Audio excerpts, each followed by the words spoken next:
This is the first of two Ed Talks at UCA 2014. The second Ed Talk is on the state of racial justice and human rights and takes place here tomorrow at 3:05 p.m.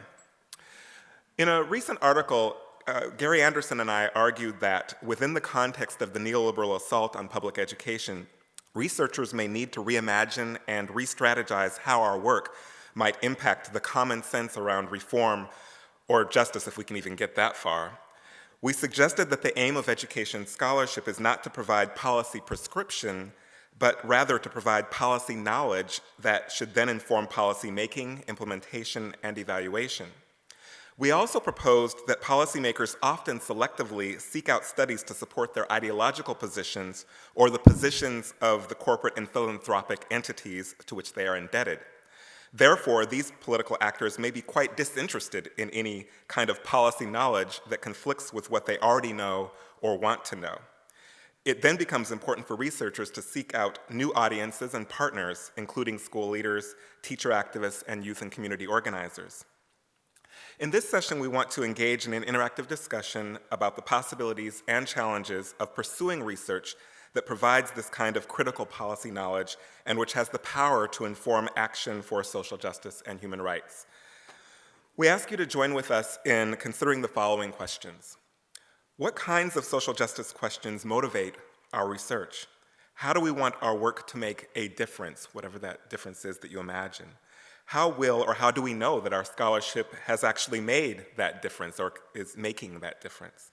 And how do we take advantage of or create opportunities to affect change or to even affect the discourse about change?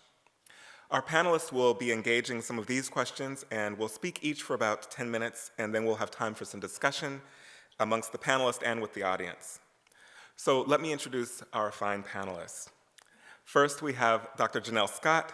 Janelle Scott is an associate professor at the University of California at Berkeley in the Graduate School of Education and the African American Studies Department.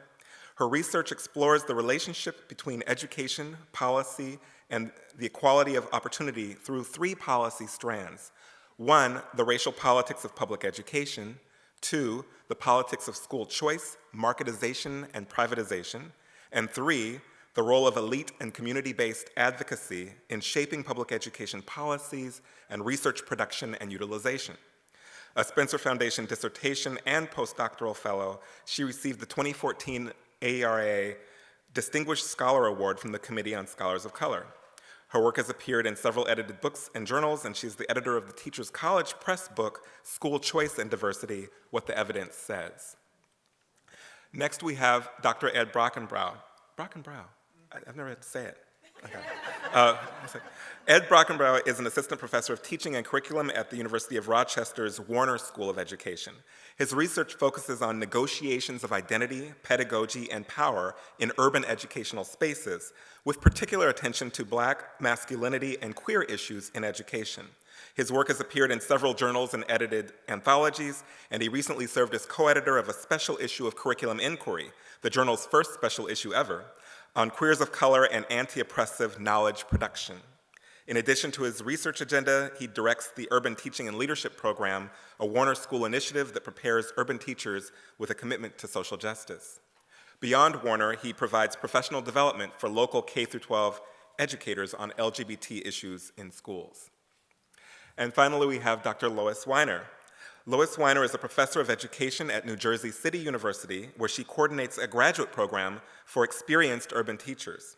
Her first book, Preparing Teachers for Urban Schools, was honored by the American Educational Research Association for its contribution to research on teacher education. Most recently, her scholarship is focused on the global transformation of education and the role of teachers and teachers' unions in resisting changes that are making education more unequal and less accessible to students from communities public education has not historically served well. Among her many recent publications on this subject are The Global Assault on Teaching, Teachers, and Their Unions, Stories for Resistance, and The Future of Our Schools, Teachers' Unions, and Social Justice. Those are our three panelists. I know you're excited already. So we're going to go in the order that I mentioned them. So first up is Dr. Scott.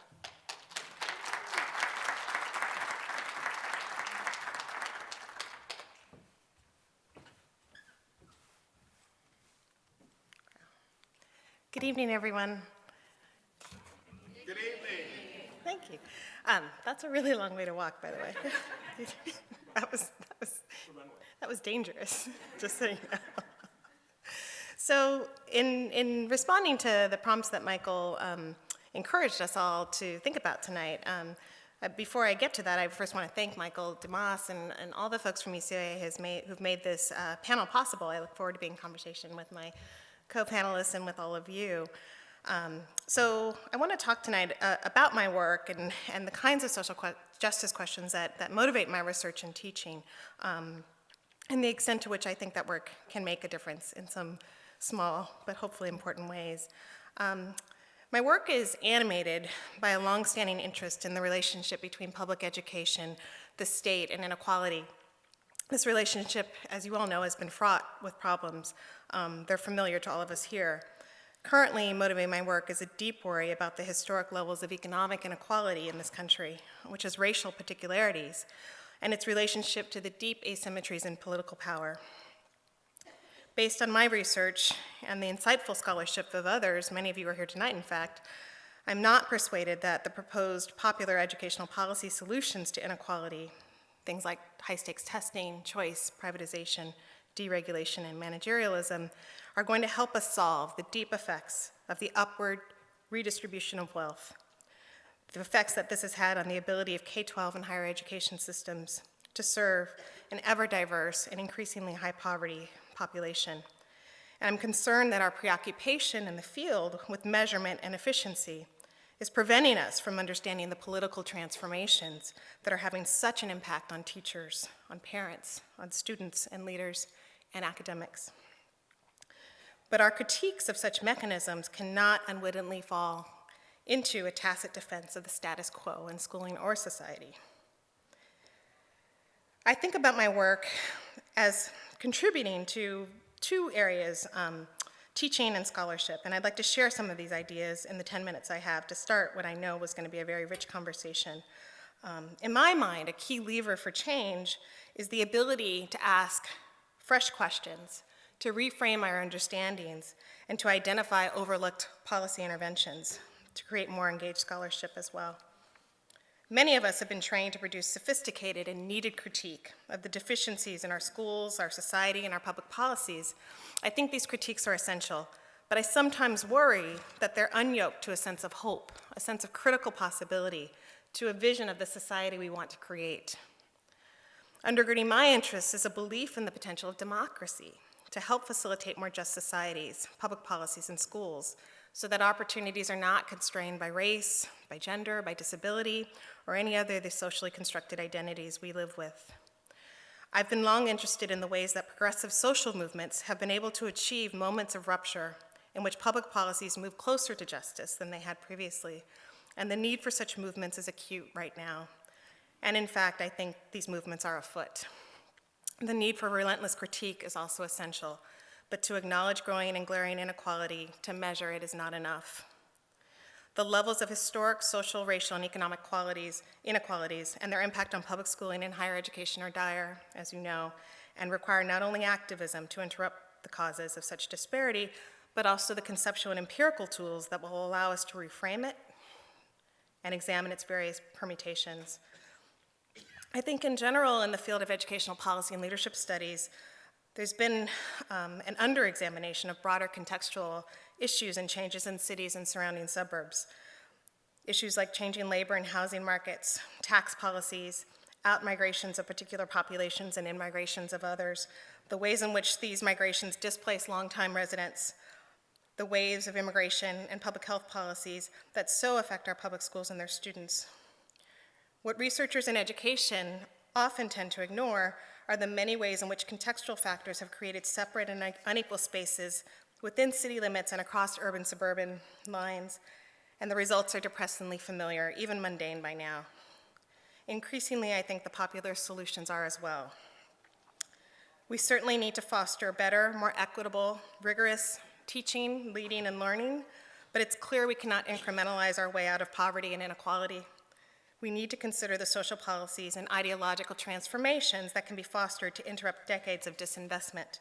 From my perspective, we need to encourage educational scholarship that provides a more holistic depiction, as the late, great Jane Anion wrote about in her article in the Harvard Ed Review, What Counts as Educational Policy.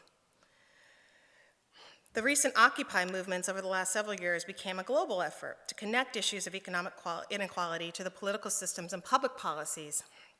It ceded power and control to an elite and wealthy class. There were stumbles clearly in the ways that Occupy activists tapped into and honored the long-standing concerns and efforts of communities of color and other marginalized groups.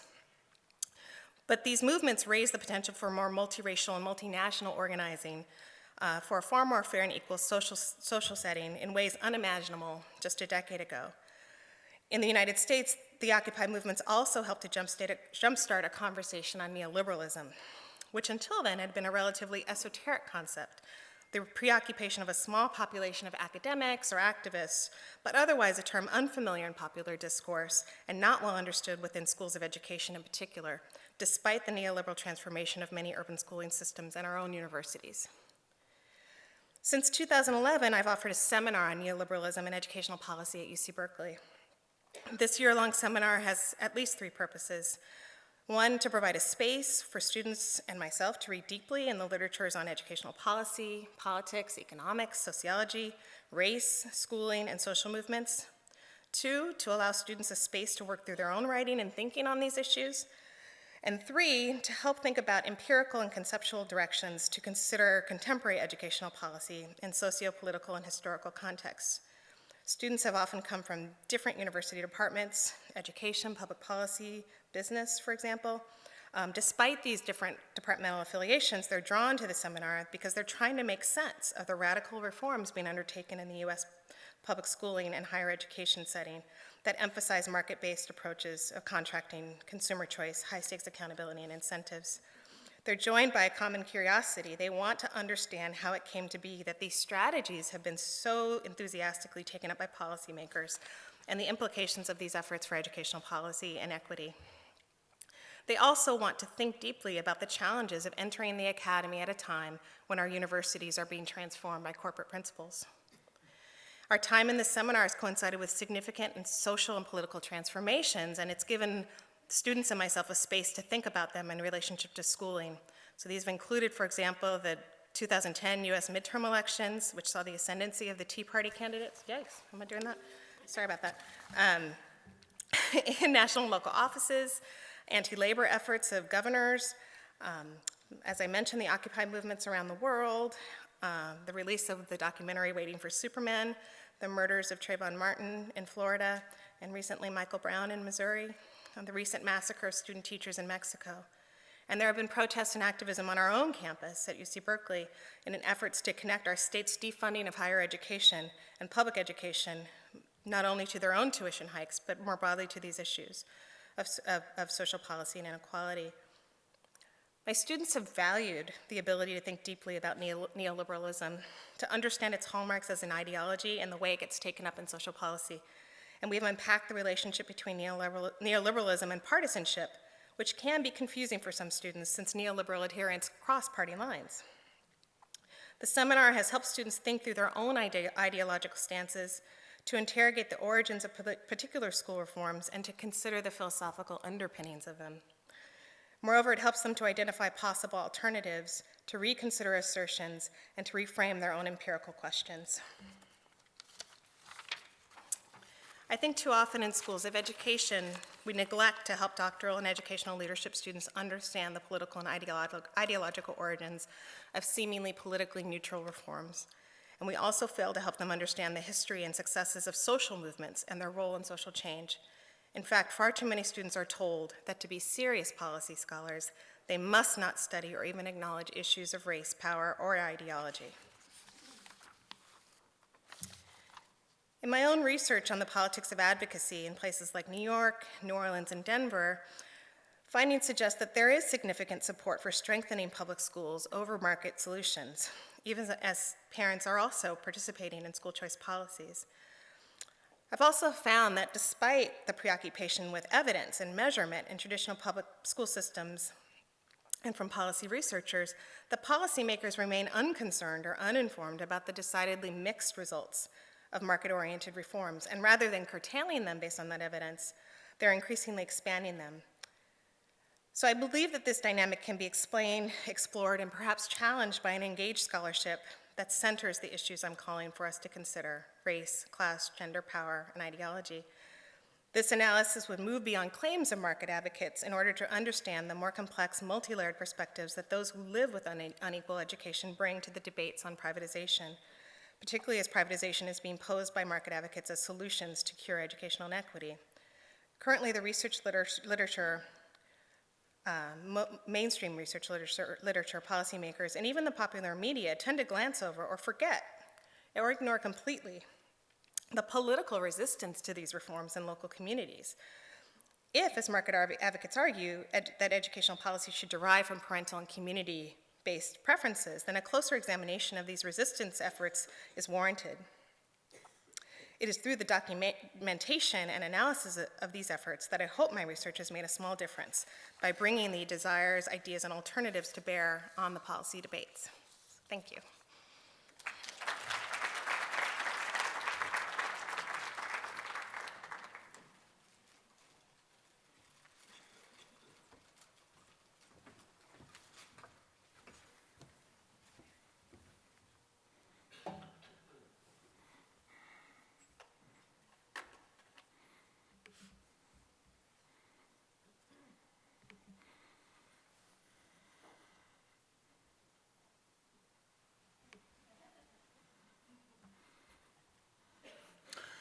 Hi again, my name is Ed Brockenbrough. I'm an assistant professor at the University of Rochester. Thank you, Michael, for inviting me to be a part of this session. Title for my comments tonight are Passing, a Pre-Tenure Strategy for Social Justice Research. I come to today's conversation as a junior faculty member whose approaches to social justice issues via educational research must contend with the disciplining processes of the tenure track.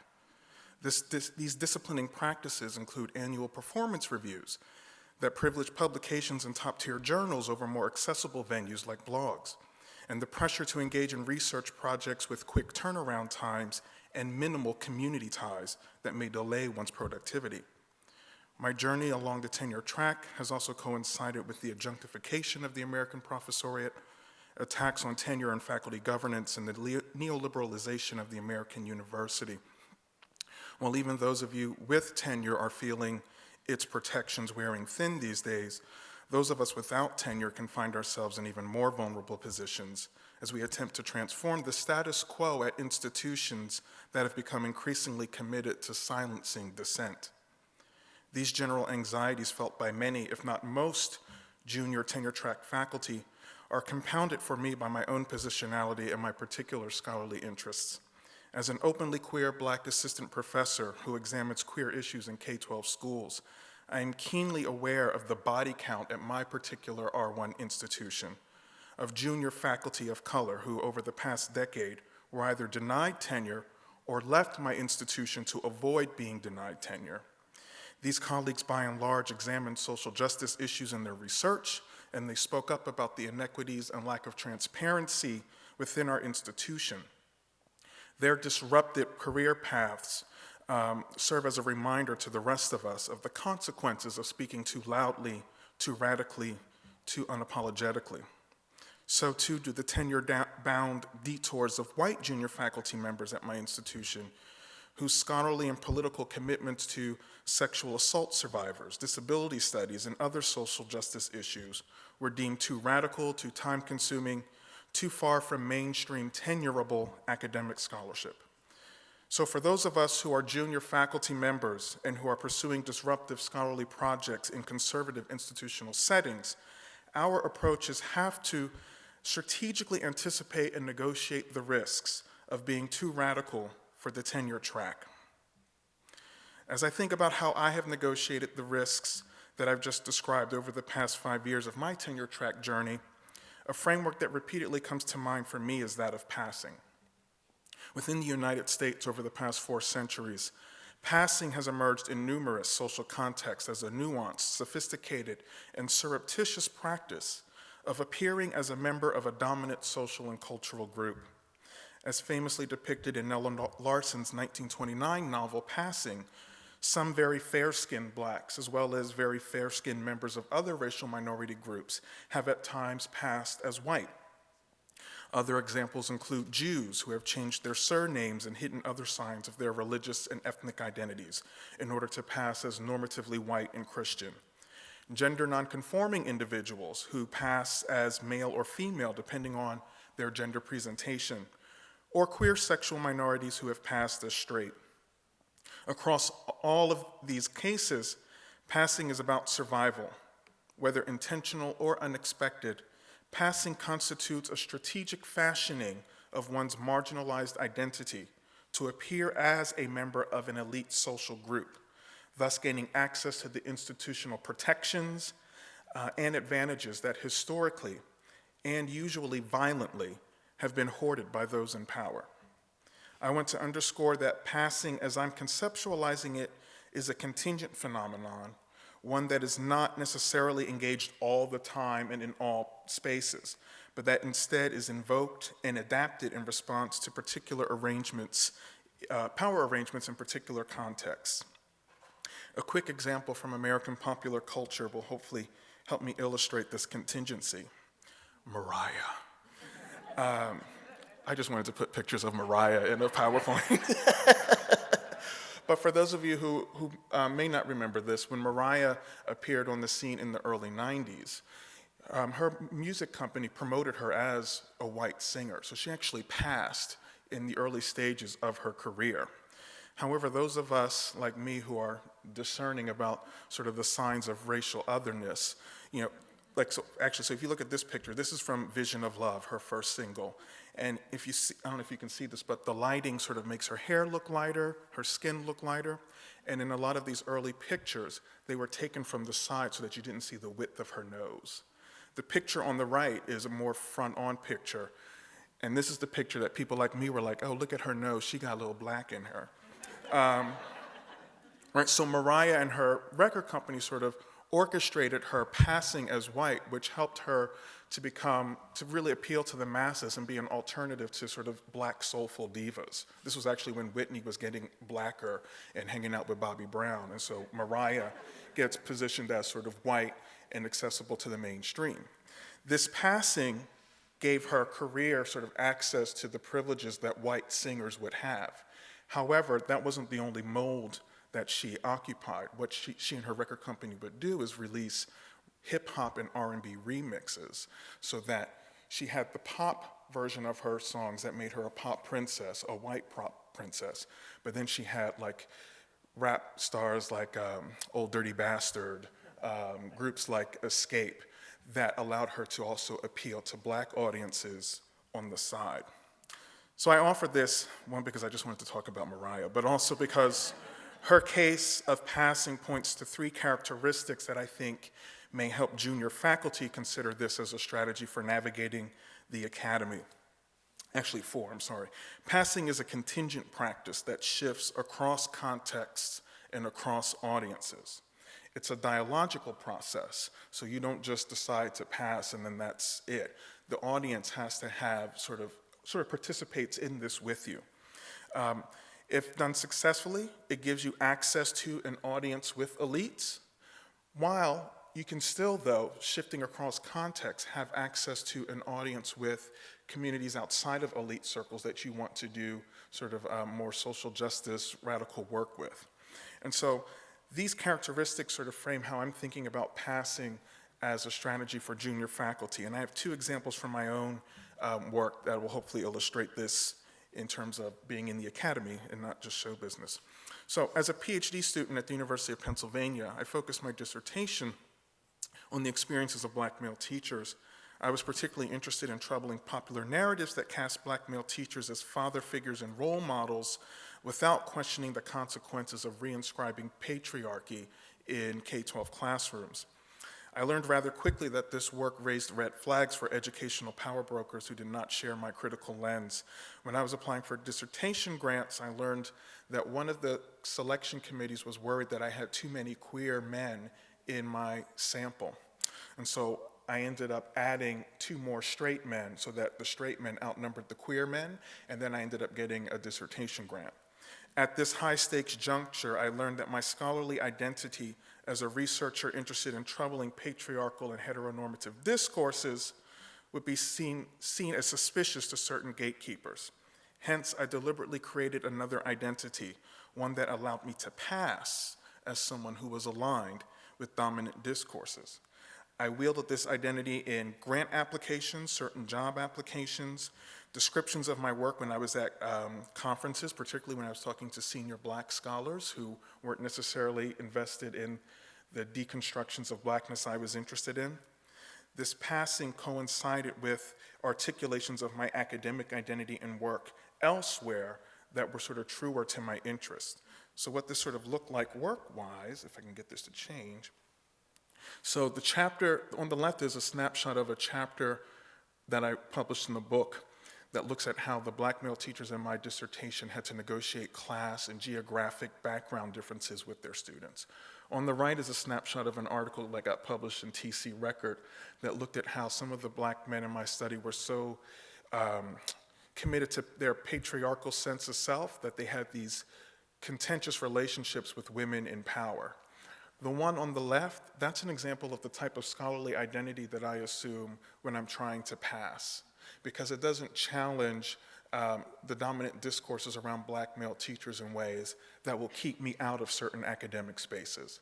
The one on the right is the piece that I sort of engage in when I'm talking to people who I know are committed to the same scholarly interest that I'm interested in. So I've been sort of juggling very deliberately these 2 different identities, one that allows me to pass in spaces where I might get otherwise marginalized from, and then I have my other identity. This is also clear in my work on queer youth of color. In recent years, the dominant narrative around queer youth in K-12 schools has been around anti-bullying, right? Let's make sure that the kids don't get beat up. But once the kids aren't beat up, there's still so much more that we have to address. One of my interests is sex ed for queer youth. Queer kids don't get sex education in schools. And so one of the reasons why there are rising HIV and other STI rates among queer youth is because no one teaches them how to have sex and how to have sex safely. A few years ago, I conducted an ethnography at an HIV/AIDS center that operated as an alternative educational space for queer youth of color. And one of the emergent themes from that was their culturally relevant and sex-positive sex education for queer youth of color. About a year ago, I was reminded of how my scholarly identity as someone interested in that work placed me at risk as someone in the tenure track. During a presentation of my work on campus, I described this center's efforts to teach queer youth of color about safer sex practices, including how to protect themselves when performing analingus while still experiencing sexual pleasure. Analingus is basically when you perform oral sex on the anus. When I said the word analingus, it was as if the world just kind of came to a stop and the word reverberated. Analingus, gus, gus, analingus, gus, gus. And all of a sudden more people come in. Afterwards, several colleagues came up to me and said that they couldn't believe that I used that language, and particularly in front of our dean. And did you see how red our dean's face turned? Once again, at a critical juncture in my trajectory, a presentation that I was giving right before I was about to submit my tenure packet, I was reminded that certain academic identities that I assume are dangerous or risky for someone on the tenure track. Thus, just as with my work on Black male teachers, I assume an identity with my work around queer youth that allows me to pass as someone who has accepted conventions about talking about queerness in heteronormative spaces. Last year, I had the pleasure of co-editing a special issue of Curriculum Inquiry on issues facing queers of color in education.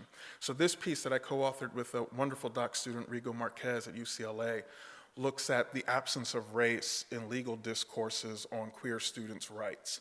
This is the type of identity, academic identity, that I assume when I'm not in mixed spaces, or when I am in mixed company, rather.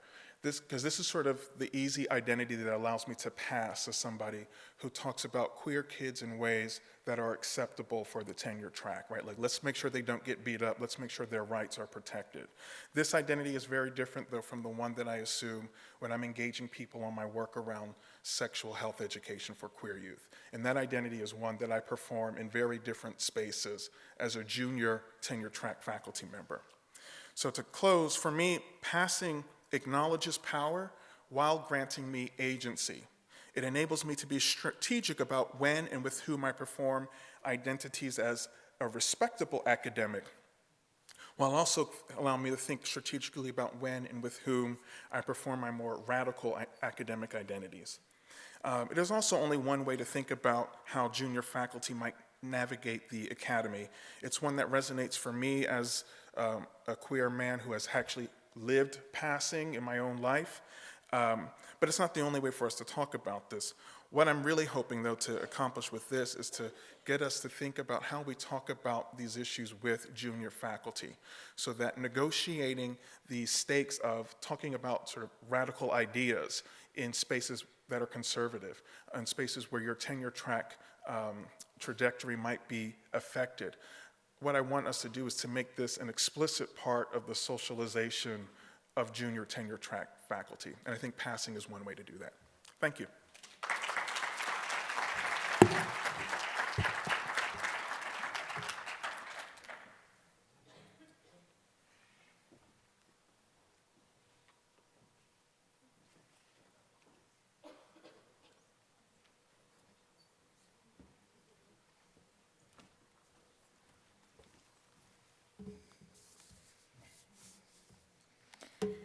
So I'm Lois Weiner, and before I begin my formal remarks, I want to thank Michael for organizing and inviting me to join this panel, and to UCEA for supporting it.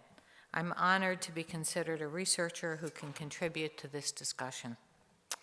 We are here tonight because of ordinary individuals who, through their involvement in social movements, often at great personal sacrifice, forced great changes in our society. Struggles to make our society more equal, more just, struggles viciously contested by those with power, changed who counts in our society, and in so doing, changed what counts in research. This evening, we build on their work. The role of academics in defending public education is extraordinarily important today, I think. Both higher and lower education are being transformed by policies that aim to make all human activity, including intellectual and artistic work, subject to what is called the discipline of the market, but is, in fact, the control of powerful elites who manage capitalism and increasingly use the state to transform education with little political challenge. In research conferences, the tradition has been to assume participants will turn off their phones as a courtesy. However, I ask that you now turn on your phones, but turn off the ringers. Please use social media now to publicize the ideas we discussed this evening, which differ very sharply from what we hear and see in mass media. One role I think we must assume as researchers is to enter the conversation about education and support development of a narrative that counters what we hear and see in corporate media. Social media is a landscape we should enter. My Twitter handle is @Dr. Lois Weiner. I hope someone will come up with a hashtag. Stephen Cleese has observed that the architects of the neoliberal project take positions that, quote, have no relationship to evidence. Theirs is a remorseless logic in the service of an ideology, end quote. But Cleese argues that while contesting their data and analyses with our own is important, we cannot limit our response to that. Instead, we must argue for the limits of expertise in policy. As Cleese puts it, we must lay to rest the logic of such proof and move on to public policy debates that incorporate a very different logic, one that recognizes the limits of expertise and one that reflects that different views of evidence can only be applied within democratic participative processes, that give voice and power to those currently treated so inequitably. One assumption of my research is that teachers' unions have significant progressive potential that needs to be tapped. But for that to occur, the unions must be transformed. At their best, unions sustain those democratic participative processes to which Cleese refers. But a divide exists between activists and academics who study teachers' unions and those who do critical work in urban education, my two fields of study. Therefore, my research aims to name and illuminate the divide with the intention of helping to bridge it. Most recently, my goal has been to try to push the unions to correct their historic complicity in supporting an unjust status quo in education, and also to support teachers who are social justice activists to transform the unions. As I discuss later, the terrain of my analysis has shifted in the past decade to a global perspective, to examine how struggles of teachers outside the U.S. might inform resistance here and vice versa. However, in embracing collaboration with activists, I am mindful that when researchers adopt a scholarship of public engagement, to borrow the phrase developed by Michael Dumas and Gary Anderson, we encounter an unavoidable tension. Activists want knowledge to make decisions. They want answers. When we do our work well as researchers, we bring complexity, we suggest questions, we pose problems. Therefore, the most useful research is often not immediately accessible, nor entirely welcome, especially by those with the most power to act on it, in my case of my own research, union officials. I think this contradiction is captured in the relationship that I try to assume in my work with unions as a researcher as being a critical friend. I think I have a slide here. Oh. Being a critical friend means posing questions and making suggestions that challenge taken for granted assumptions and practices deeply ingrained in union life and belief systems of activists. But criticism has to be accompanied by support. In fact, I would contend the stronger the critique, the more thoroughgoing must be the support. Practically speaking, the support takes us away from scholarship, but at the same time, it often informs it. To the extent that researchers use our status and knowledge to defend actual struggles for social justice, we gain credibility among activists. Our solidarity with their struggles opens the door for our ideas to be read and heard, and to influence policy that activists are making from below. These relationships also provide evidence of whether and how our ideas have altered what occurs. Often, researchers' ideas shift the way activists frame issues without our receiving footnote credit. Like good teaching, like activism itself, research that informs and sustains resistance rarely receives the acknowledgement it deserves. I want now to talk about how I attempt in my work to operationalize being a critical friend.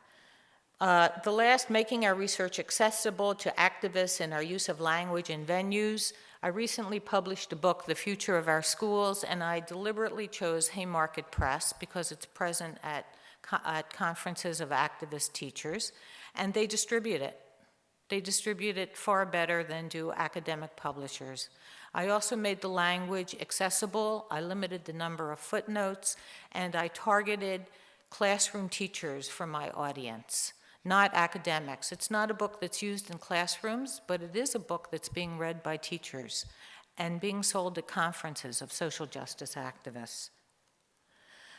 My current work is taking up a World Bank report called Great Teachers, and these are the World Bank recommendations for education reform in Latin America and the Caribbean. It was just issued a few months ago. And I'm currently trying to organize a critical response of researchers to the recommendations and the analysis in the report. And I'm just going to show you two quotations from the report because I think that they'll indicate to you the need for us to, as researchers, to address these arguments. Here's the World Bank project in Latin America. The World Bank argues that, as in an argument we've heard in a great deal in this country, that teacher quality is the sine qua non of improving the economy and, of course, education by developing human capital. Unions in every country in Latin America are the greatest barrier, according to the World Bank. Not poverty, not exploitation of the resources. Teachers' unions pose the greatest obstacle in raising teacher quality and therefore ending poverty in Latin America. That's the argument of the World Bank. And if we go to the next slide, this is the strategy that the World Bank advocates and explains in this report. It says that the three key reforms that the governments must win are individual performance evaluation of teachers, differentiated pay, and loss of job stability.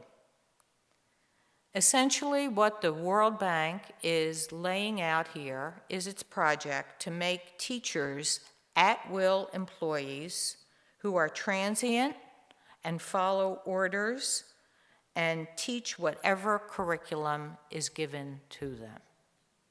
That's the project. And it is a global project. That is precisely the project here, but they do not announce it explicitly here in the same way that they do in World Bank reports aimed at projects in the global South for people of color. And I think that we need to understand the World Bank project. Not that there's a one-to-one correspondence, but I think we need to understand the World Bank project attacking teachers and teachers' unions in light of the massacres of the normalistas in Mexico, the attacks on the student teachers. A climate is being generated that will excuse violence against teachers and teachers' unions and those who resist this project. I want to close with a comment from Raewyn Connell in her address at the University of Sydney. She observed that intellectual workers will play a significant role only if we are subversive. Good intellectual work, she notes, is done, quote, under the discipline of truth, which is complex, difficult to arrive at, and also a necessity. She also comments on the enormous social need for what she calls subversive truth, and concludes her speech by reminding us that powerful elites need data and ideology, but they don't need truth. It's democracy that needs truth. I would add that we need democracy, and we need subversive truth now more than ever. Research has a mighty role to play in both. Thank you.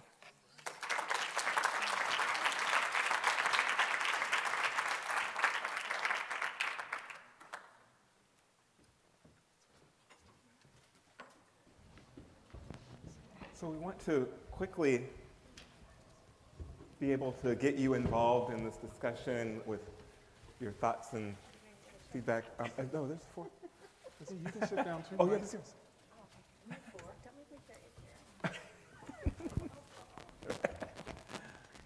So, do we have a mic? Oh, we have a mic in the audience there too, or if you think you're loud enough.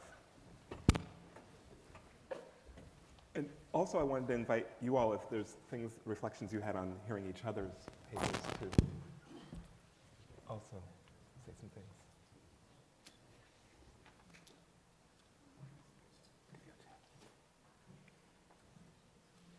Start calling on my doctoral students.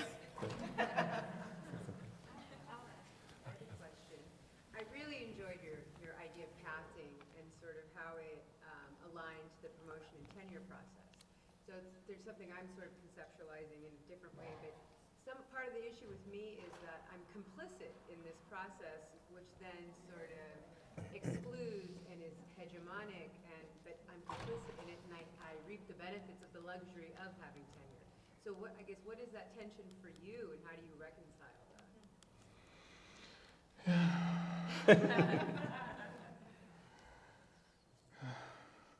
I would say it's the same, right? That part of what I do in trying to pass is to try to gain the credentials that allow me to stay within this hegemonic space.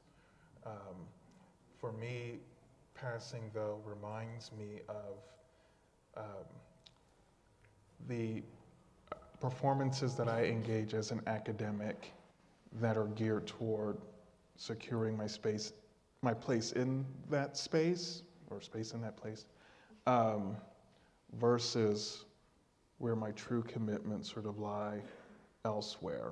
So for me, it helps me to understand why I have to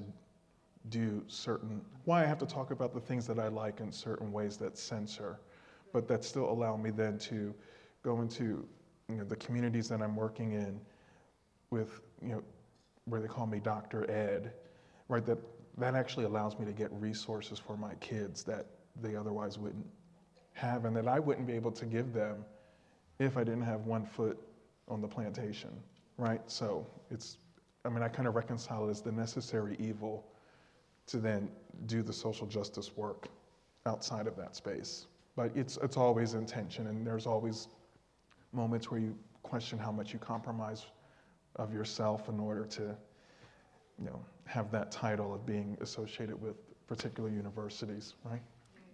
Thank you. Dr. Knapp? Yeah, wonderful talks and wonderful nuggets to think with. I found myself in a long and interesting conversation with a student last week who had been trying to figure out, because it was part of an assignment I had prompted him to, how to approach a certain school district, which he'd had some conversations with people who work in the school district about the cultural responsiveness of their curriculum and some other things he would like to see. And he had appropriated a whole language which is fairly common. He used the phrase hegemonic space, and he used the phrase decolonization, and he was excited about those phrases because they actually gave language to him for thinking about this. And he used them with the people he was talking with in the school district, and they drew blanks.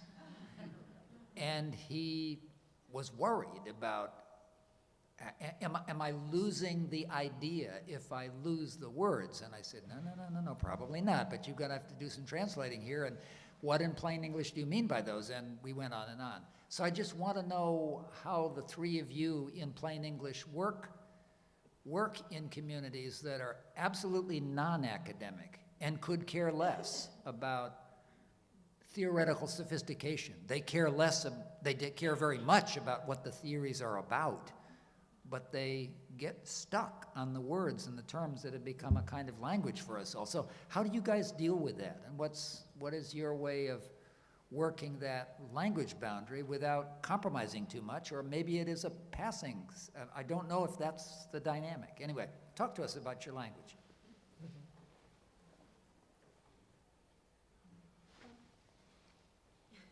Am I on? Can you hear me? And I guess I sometimes have trouble with the language too. So frankly, some of those words put me to sleep. So I have more empathy for the people who drew the blank stare than the student who was excited about the words.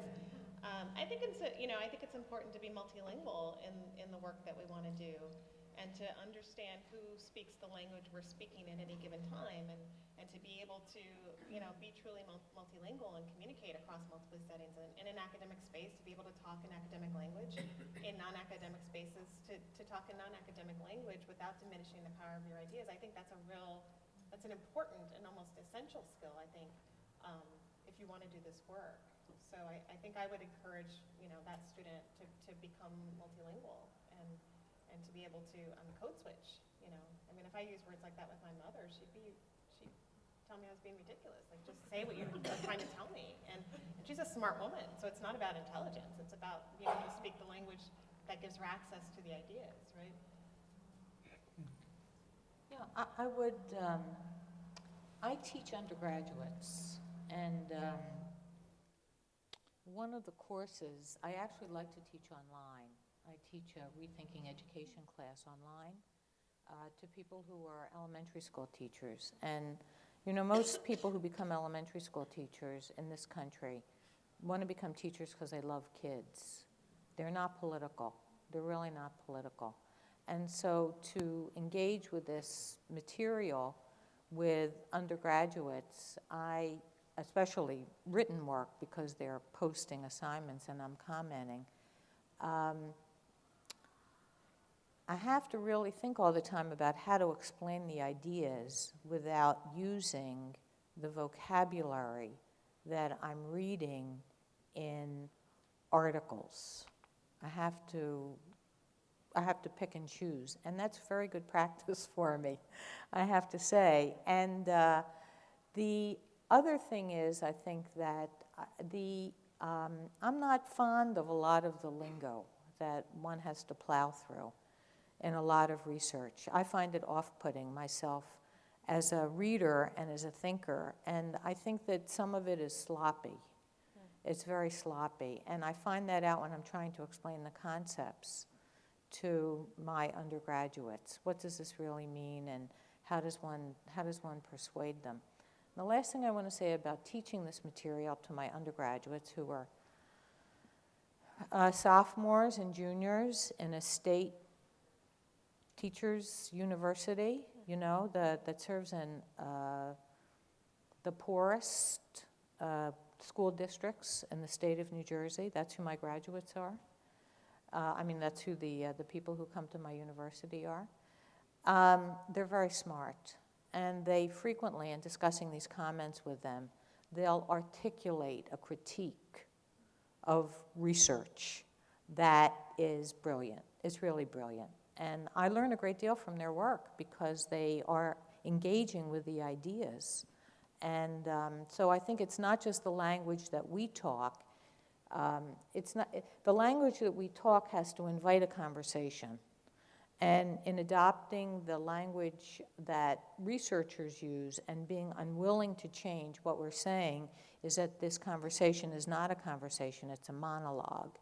And it needs to be a dialogue. We really need to hear what people are saying to us about these ideas, because there's a reason that the ideas aren't having the impact that we want.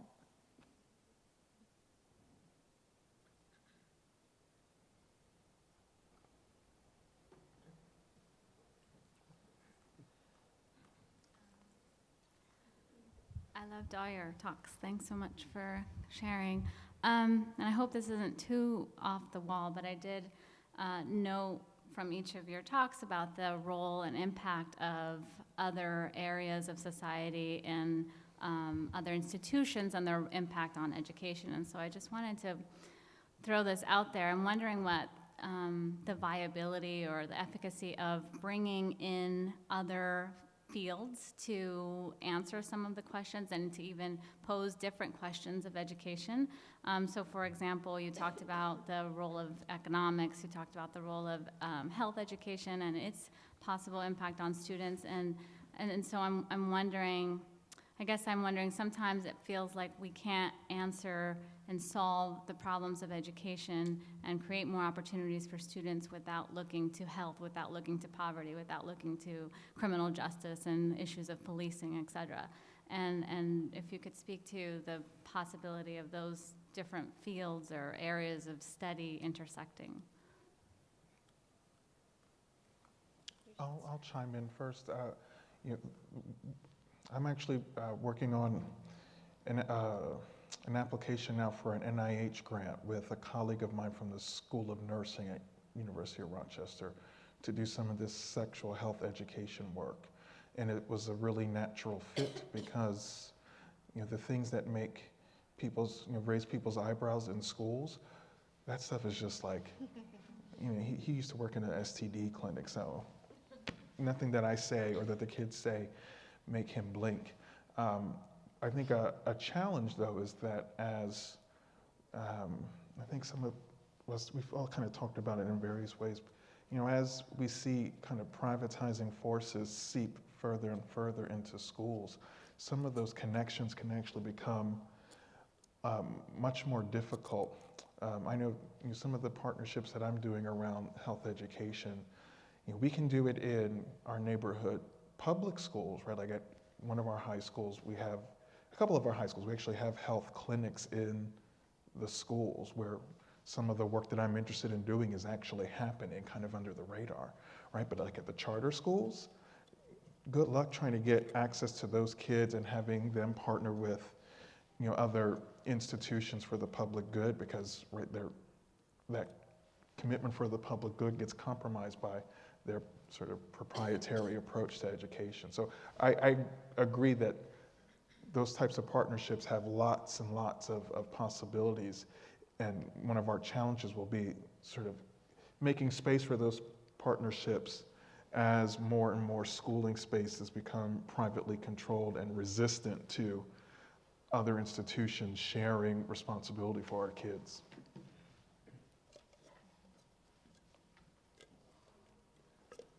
Well, I'll just say that I began my remarks, I think, noting that we could be here tonight because of social movements. It's social movements that create this space. And I think that we always need to keep that in mind. I guess, when we look at the social context, that's the researchy term that we use to describe it. But the academy and research are affected by world events and by economics and by politics and what questions we study and whether we get money to study it and whether we get tenure to study it, and all those issues are affected by the outside world. And so I think we need to keep those factors in the back of our mind always as we're doing our research. I know that the party's going to start out there in a moment, but I wanted to, maybe one last thing to have all you talk about. One of the things that was common among your talks was the sense of hope that, and really exercising our agency to actually do this. So instead of just cataloging all the ways that we couldn't actually have our research actually make these differences, it was very much, I'm taking the power to do this in this way. Yes, there are these limitations, but there is this sense of hope and possibility. And often people think that critical scholars are just always negative and don't actually do anything except deconstruct and critique. But here we see a lot of concrete efforts of here's how I'm going to employ these things and actually make a difference. And I'm just wondering if you can expand on that a little bit. I think one of the things that's been interesting in the last several years, interesting/troubling, is the kind of the focus on the historic levels of economic inequality globally, but certainly in this country. My worry is that it seems to spawn this newfound energy in amongst researchers to kind of take the temperature of inequality, to measure it in different ways, to see who's worse in a comparative way, but relatively much less attention on how we got to this place and what political transformations and ideological transformation caused the policies that have created the inequality. And so I worry that the inequality studies are going to kind of be this next generation of poverty studies in which we just sort of take account of how awful it is to be unequal without really questioning our policymakers and public policies that facilitated it. And I would argue that we need both. So. I would chime in as well that agency, making change, sense of hope.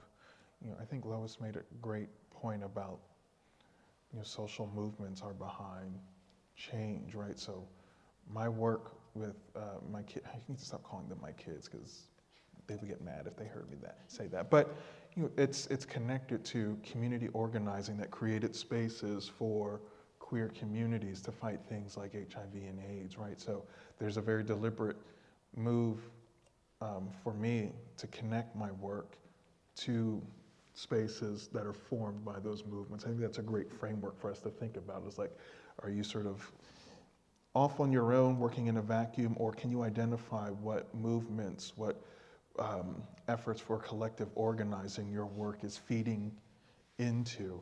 And then the other thing I would add is, also, are there times as well when your work creates risk, right? So like when I say analingus in public spaces because I want schools to offer safer sex options for queer youth, right? It's like my heart kind of beats a bit because I know that that's going to put some people off. I'm like, why was that gay guy up there trying to proselytize us to have kids have gay sex, right?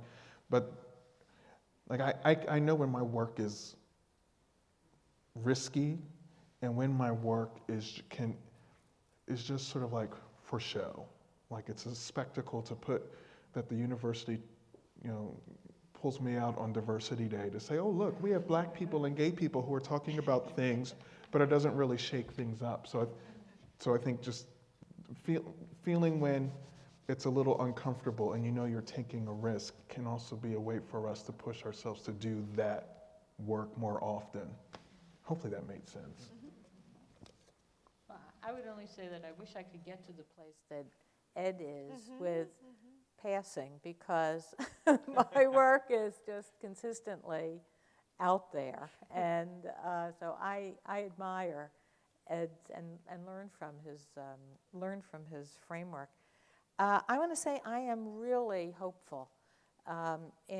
There's so much going on under the radar that we just don't know about if we only if we only look at the popular media. If you're not in contact through social media or following what's going on in the places that seem the most despairing that seem to have the greatest cause for despair, New Orleans, for instance. There's union organizing going on of the charter schools in New Orleans. The teachers who were fired organized and they fought back. There's resistance. There's so much resistance, and we just don't hear about it. And I think that one of the things that we need to do as researchers is that we need to look beyond the traditional sources of our information to inform us about what's going on in the social context, to understand that we are not going to find what we need to know in the New York Times or in the LA Times or in the Washington Post. What we will find in there is what the political establishment thinks is important for us to think. And that's how we have to look at it. When I pick up the New York Times, I look at it like the Russian dissidents read Pravda.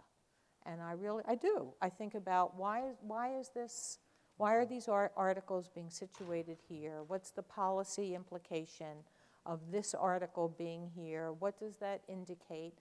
And I think we have to have critical literacy of the media in order and look for information elsewhere. And when we do, I think we see great sources of hope because there's a great deal of resistance. And the last thing I want to say is it's generational. And that's something that people aren't talking about, but this resistance is generational. I'm very hopeful. There's a new generation of activists who are really fighting for their dreams and for a different kind of society. And having contact with them is wonderfully energizing and educative. One person is still waiting. I'll make it quick, I promise. So I have a question, and it's actually probably geared more towards you, Janelle. So I am just starting on my journey of doing educational policy research, and I very much value deconstructing policy. I also very much value being actively engaged with community groups that are working politically, right? But I find that right now I'm between a rock and a hard place because I feel like explaining to the establishment that what they're doing is racist, or what they're doing could be in fact called colonization. And I don't use those words, I code switch as well. But kind of explaining to people that have that political project, the global neoliberal project, right? They don't necessarily want these things explained to them or know these things and do not care for your explanation. And then activists, on the other hand, are like, that's great, that's wonderful, I read it when I have time after the rally. And they value your active work. So I kind of find myself in between a rock and a hard place, where I find the work is valued in academia, but it's hard to kind of make that stretch. And I just wanted to know if all of you dealt with that and how you dealt with that. I think my stretching is a work in progress, frankly. I mean, I think for me, without getting too deeply into my own personal narrative, it took me a long time to figure out how to be a scholar. And I kind of needed to know how to do that. And I always felt connected to, I was a teacher in Oakland. My roots were as a teacher. That's how I started my career. So I never have felt a loss of that connection. But in many ways, I needed to learn how to do the scholarship in order to stay as a scholar and to do the kind of scholarship I thought was important to do, which, there was a lot of trial and error involved on my part about how to do it and to do it well. And I think I'm at the point where I'm trying to think about being, having a broader presence, producing publication for multiple audiences, thinking about speaking in multiple settings. And so I see that as a steep learning curve that's ongoing, and that comes at a different part, maybe in one's career. And so I think I would just encourage you to be open to the process, and maybe think about what you want in this moment for yourself, and then let that other stuff happen as it comes.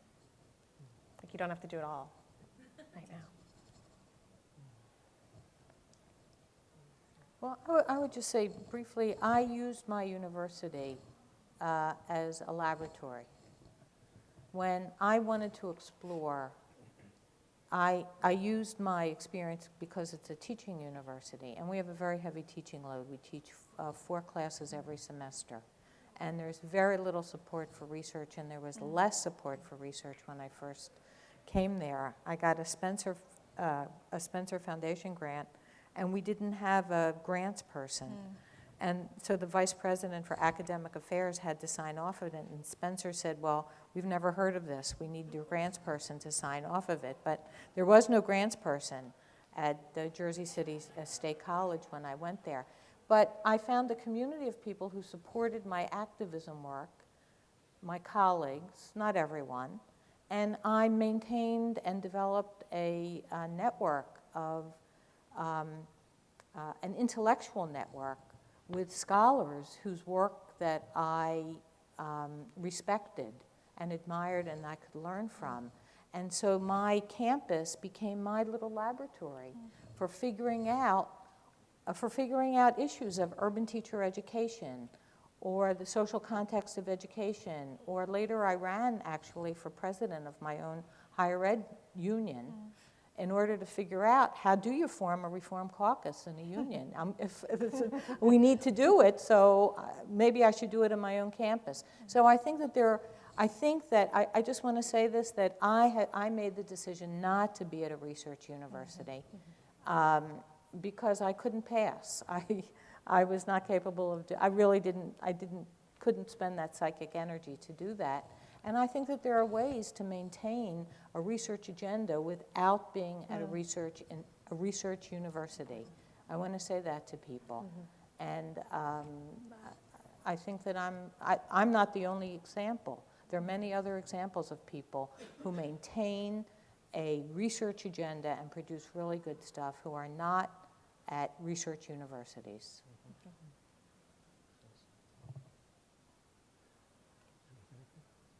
The only thing I would add is you never know who's going to take up your work. I've gotten emails about some of the pieces I've written, just okay, no one's going to read it. There's like a group, a black male student undergrad group at some school in California that's reading my article as they're trying to work through patriarchy and wants to know if I can Skype with them. I was like, oh, really? Okay. Like you just, sometimes the work kind of just goes out there because you have to churn it out for productivity, and then it'll actually get taken up. In the meantime, though, as as I feel like I haven't sort of been as radical as I wanted to be in some of my academic production, the service piece has been where I've been able to really roll up my sleeves and do the work that makes me feel like I'm making tangible change. So you still have those, right, you have those multiple avenues. I think that's a great place to end this. Thank you all for coming. Thank you.